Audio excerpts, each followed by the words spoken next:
Hello, and my name is Ania Pieniazek. I am an artist, creative, painting colorful landscapes and still lifes with flowers, fruit, coffee cups, and sometimes my cat named George. I'm recording this on the 14th of September 2025 in South London, UK.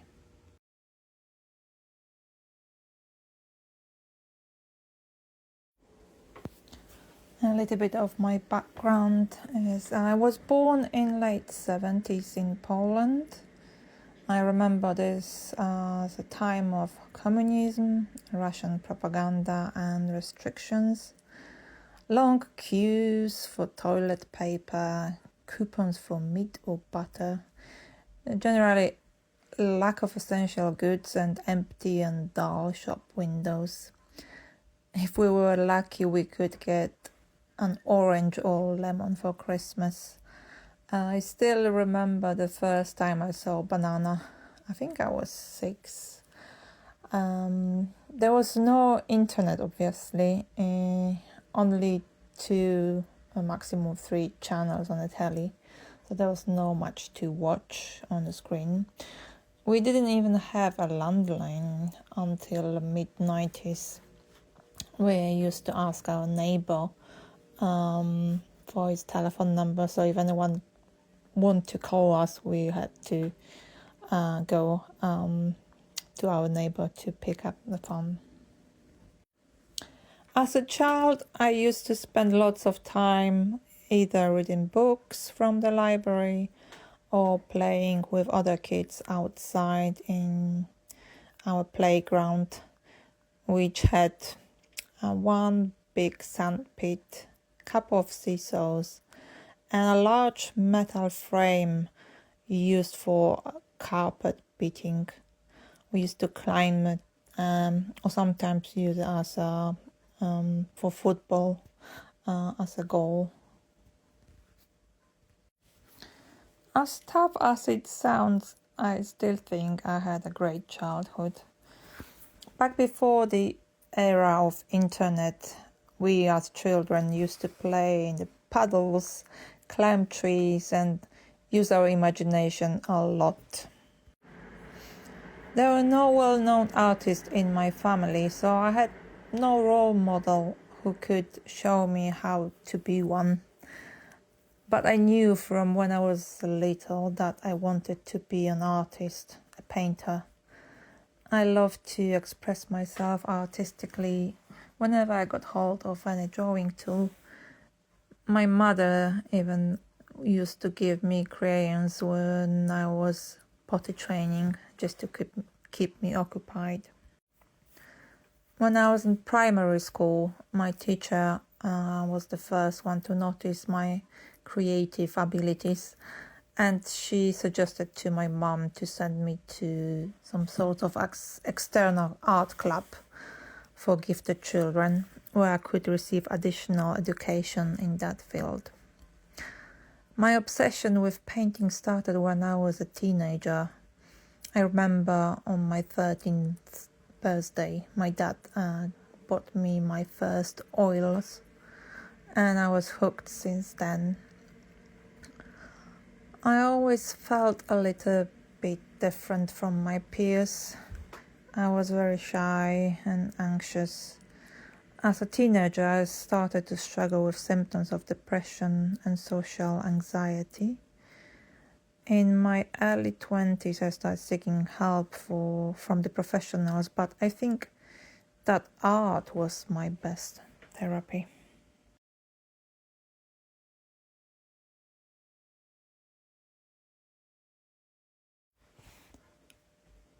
Painting was my escape from the worry and sadness.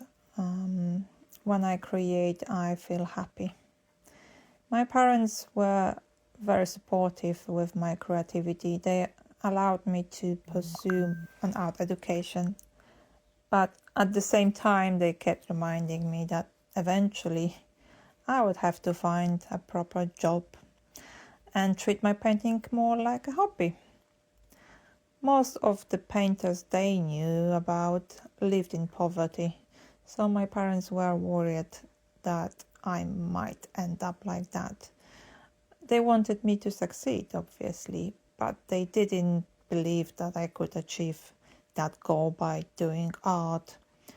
So for most of my life, I was a bit torn between pursuing my dream and dreading it might be unrealistic. Until my mid-40s, when I think I faced something like midlife crisis, and I decided to ignore the bias and just focus entirely on what I love to do, which is painting.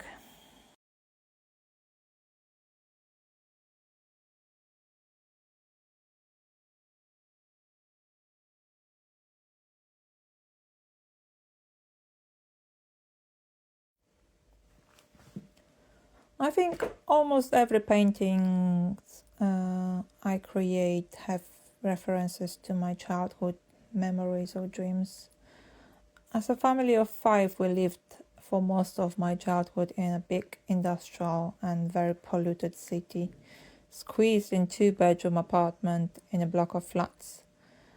Whenever there was an opportunity, we would go outside the city, either to visit our family in the countryside or just to go hiking, skiing in the mountains, or foraging in the woods for mushrooms, blueberries or blackberries, just to absorb more space, be closer to nature, breathe in fresh air. Lots of my landscapes are those memories. Although some of them are inspired by places I visited in my adult life too. The still lifes and the tabletops are also referencing to my memories. In my family, every occasion was a good excuse for celebration. Birthdays and name days, anniversaries, or just random visits. When people were getting together, there was always food, snacks, beverage and good wine. Our dining tables was never empty, always ready for the next guest to arrive, especially with that we didn't have phones, so we didn't know if anyone's coming or not. Also, the still lives with apples or pears remind me of my father. He used to buy big and heavy bags of apples on the wholesale farmers markets.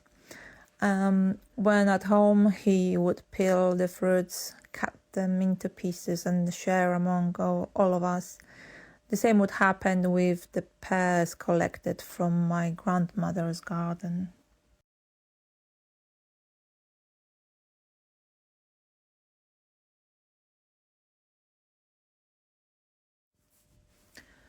As a young person, I was definitely influenced by the most famous trio from Austria, Gustav Klimt, Egon Schiele or Hundertwasser.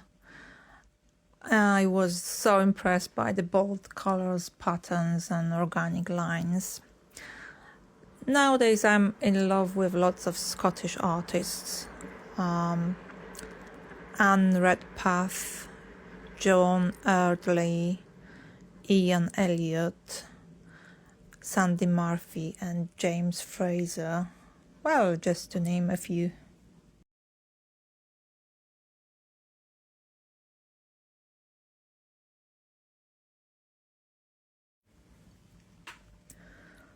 My focus at the moment is to continue on developing my art practice. People say that I have recognizable style, but I think it is still transforming and I'm not sure which direction it is going. Maybe somewhere more abstract, I hope.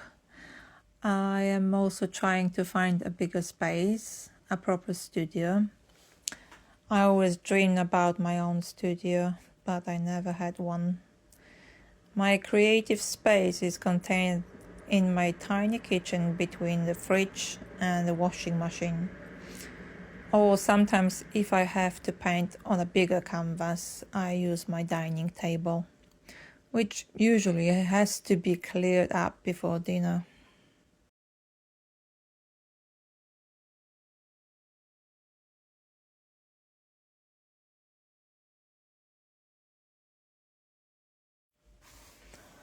The biggest challenge of being an artist, well, apart from financial instability, the biggest challenge for the artist, I think, is to stay authentic. I mean, speak your own truth. Meaning to express freely without thinking what others might think or will anyone buy it. I'm not talking only about being commissioned, but also thinking about art as a product that needs to sell. Being a full-time artist is basically like running a business. So you also have to be very careful not to fall into a scammer's trap. Unfortunately, the social media we use to advertise ourselves are full of that.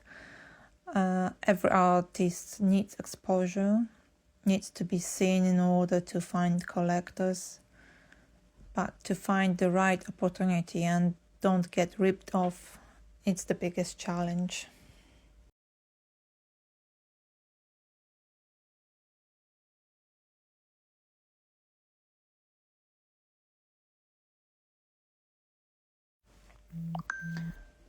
The advice I would give to my younger self would be probably just don't listen when others are telling you what you should do. Listen to your heart. It'll know better.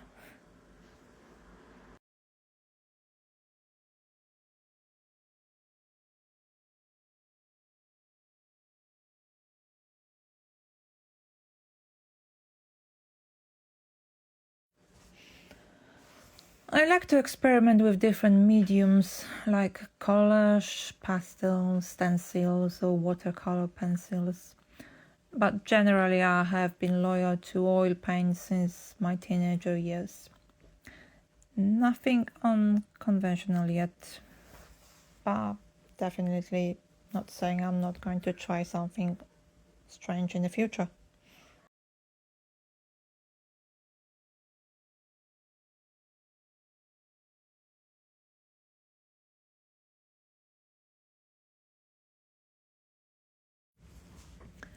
In terms of the background noise, it depends.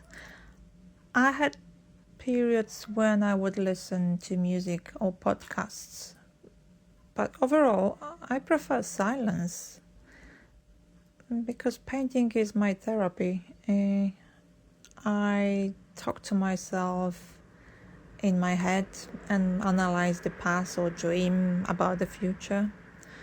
While I create, my mind seems to recycle some stuff, old dramas, traumas, or just different memories, lots of different emotions. On some occasions, I get completely lost in creating to the point I don't even remember what happened. But sometimes I'm filled with such a surge of joy that makes me to jump with excitement or dance. I don't need music for that.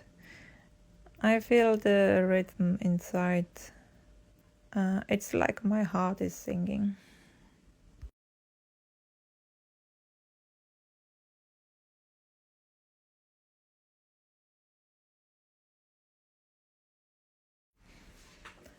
The best reactions to my paintings I remember were from children. They were so spontaneous and authentic. I just love their reactions. No filters. People are usually very kind when they talk about my art. Every reaction is different and interesting, especially when a stranger finds something on my paintings that moves them or brings old memories. It's so incredible to find that connection through a painting.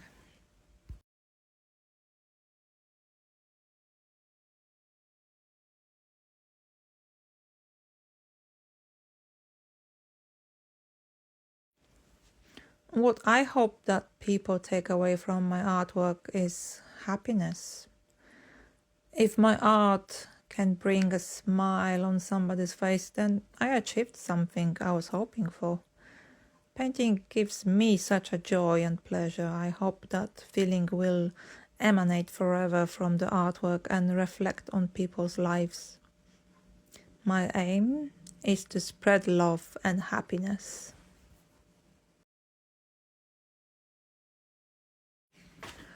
Thank you so much for listening. I hope I didn't bore you to death. If you're interested in my upcoming events, please follow me on my Instagram, Ania Pieniazek Paintings, or check my website, ania-art.com. Thank you.